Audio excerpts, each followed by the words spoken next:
Good evening, everybody. It's Robert from East Coast Sawing Design. Just want to show a quick video of my slot mortising machine I just built. This is based on plans that Izzy Swan on YouTube here sells. And what makes his plans unique is it doesn't use linear rails or drawer slides to do the action. Instead, it uses dovetail cut pieces of plywood to do the slides with for both the Z and the X and the Y. The Z is just handled by a dovetail or a rabbited piece.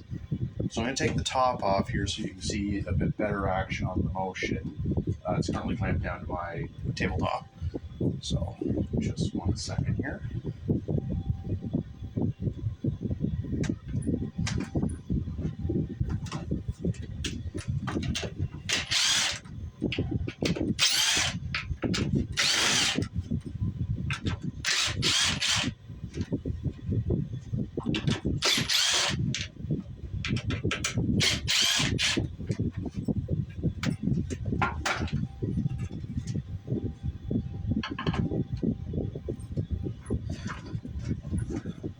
So as you can see, a little bit better detail of the linkage for the X and the Y movement.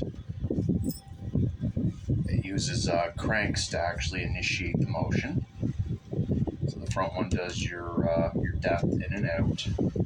There's a depth stop right here. And this one here does your left and your right once you start your depth. In back here, it has a couple of depth stops that limit the range of motion. And the entire jig is made from 3/4 inch Baltic birch. Here in Nova Scotia, it's a little bit harder to get. This was made from leftover scraps of Chinese imported Baltic birch from the Home Depot and some second grade Baltic birch from Kent. The leftover was a previous slot mortising machine I had made of a different style altogether that used drawer slides, and I was very unhappy with the results. It was a little too much play and slack. So far, these dovetailed plywood pieces, they don't seem to have near as much slop in them right from the get-go. And if they do wear out, it's just a matter of taking all the screws out, making new screw holes, and clamping it back together to tighten it up, and that should keep it going for years. In it, I have mounted it's a knockoff Makita. It's an ABT Bessie branded palm router from Amazon. The amount of work this jig is going to get, it was not feasible for me to pay 185 taxes in for a palm router versus 91 taxes in for this particular one. Time tells you it holds up, but I have done some work on the jig using it. The depth stop slots were all cut using the slot mortiser itself, as well as a test piece. Minimal tools, guys. Izzy's plans are very comprehensive. I mean, they don't go into detailed step by step, but if you watch the video that they're attached to, it's exceedingly well done. He's actually got some upgrades for this already since the plans came out. This has only been a little more than a month this plans came out. Using a bell crank to do the up and down motion. I don't think I'll do that upgrade because I'm not going to be doing quick set mortises like where you're going to be doing multiple stack mortises. At least not at this time. I might change that down the road, but right now it's not something that particularly interests me. I still got a couple things left to do with the jig.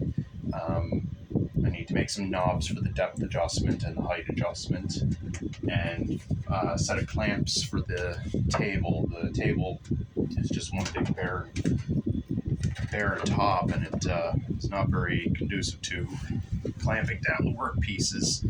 Though it has been working out fairly well. The one advantage of it being so wide open is it does not limit me to what kind of pieces I can put on it. Izzy's plans, he did a match fit top, so it's a grid work of dovetails to use the micro jig match fit system, and I'm sure that works exceedingly well. But I'm not going to go out and get the match fit clamp specifically for this project. Though, I mean, depending on the use case for it, I may look into getting the match fit down the road. And it would be exceedingly easy to retrofit them afterwards. This would just be a matter of routing grooves for the match fit clamps. For now, I've been using just C clamps on top of the tabletop itself.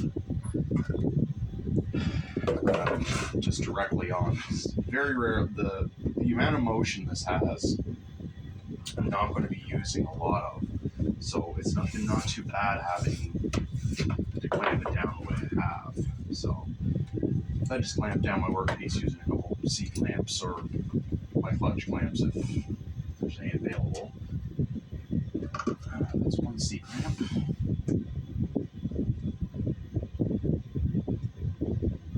Where's the other C clamp?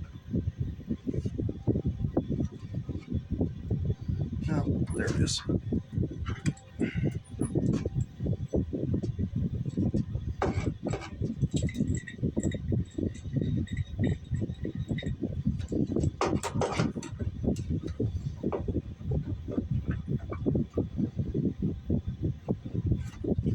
So pretty easy to set up. And if I was doing a very specific cut, I would adjust my depth stops in the back. And the easiest way to do that is just figure out mark your mortise directly on your workpiece. Set your jig on one side, set your jig on the other, and tighten down your bolt. Your depth is controlled from the bottom. And I'll just do a quick test cut for you guys on video here. So turn her on. I have a 1/4 inch bit installed. And I'll mortise on this end of it. Just do a quick little 1/4 inch mortise. So here we go.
So as you guys can see, very clean mortise. This was a 1/2 inch tested one when I first had the jig built. This is the one you guys just seen on camera, and you can see it's a very clean mortise. You would not need to follow that up with any kind of chisel work. The only changes I want to make to the machine, well, it's not changes, it's parts I have to include anyway, is a vertical fence against the back that will act as a depth stop for the workpiece, so you can't extend it out past the table. Though this machine has such depth capacity that you could clamp your work out like that. So, but it acts more like a flat reference surface. So far, my testing has been off this edge here, and like the knobs, I want to do the knobs, but very happy with it. So far, so good. So if you want to check out Izzy's plans, you can check him out on his YouTube channel, Izzy Swan, and he has a link to his page for plans there. Very good. I don't get any kickback for mentioning it. I just think his plans are very comprehensive, and he's been doing woodworking a long time. And this is, again, a very simple design to do as long as you have the table saw, as long as you have a tilting table saw. You do need to be able to cut a 20-degree dovetail, though you can use a router and a router table with a dovetail bit to cut those. And using a router table, you'll be able to cut your slots. But if you do have a need for mortising, check out the plans. Definitely cheaper than. I don't want to be a Festool hater, but Domino 1600 Canadian plus another 1,100 for the dust collection system. It's a lot of money for a small workshop like mine. And I'm not bashing or hating on Festool. They're premium products, but it's outside my budget, outside of my comfortable budget. So if you have the need for the odd mortise, check out Izzy's plans. All right. Thanks, guys. Like, comment, subscribe. You know the drill.